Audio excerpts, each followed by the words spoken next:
Dyma'r stori Antur Fawr y Dewin. Roedd y dewin doeth wedi diflasu, doedd ganddo ddim i'w wneud, o roedd o'n teimlo'n ddiflas.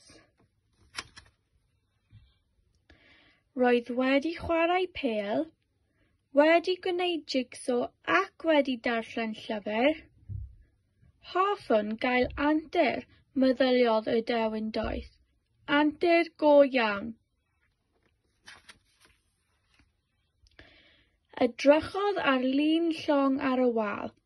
Hoffwn gael antur mewn llong, byddai hynny'n hwyl. Gwisgodd het môr-leidr ar ei ben ac esgidiau mawr du am ei draed. Rhoddodd ddarn o defnydd dros ei lygad. Rydw i'n edrych yn union fel môr-leidr, meddai'n falch. Aeth I lawr at yr afon. Roedd cwch bach yno. Cwch bach coch. Yn ofalus iawn, mentrodd I mewn i'r cwch. Hei, ho, gwaeddodd.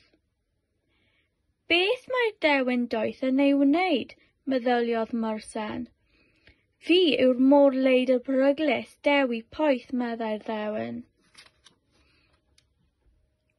Wyt ti am ddod ar antur, Myrsen?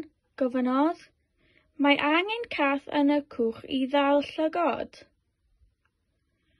Yn bedrysgar iawn, aeth Myrsen I mewn i'r cwch. Cafodd hithau ddarn o ddefnydd dros ei llygad a chadach môr-leidr. Dechreuodd fwrw glaw. Hei, mae storm ar y gorwel, gwaeddodd dewi poeth. Hwyliodd y cwch I lawr yr afon. Aeth y cwch yn gynt ac yn gynt. Roedd ofn ar Myrsen druan.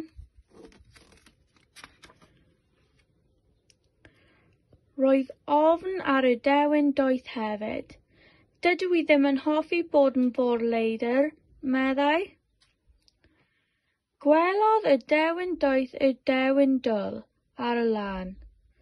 Dewin dwl, help, help! Edrychodd y dewin dwl mewn syndod ar y ddau yn y cwch. Taflodd wrath atynt.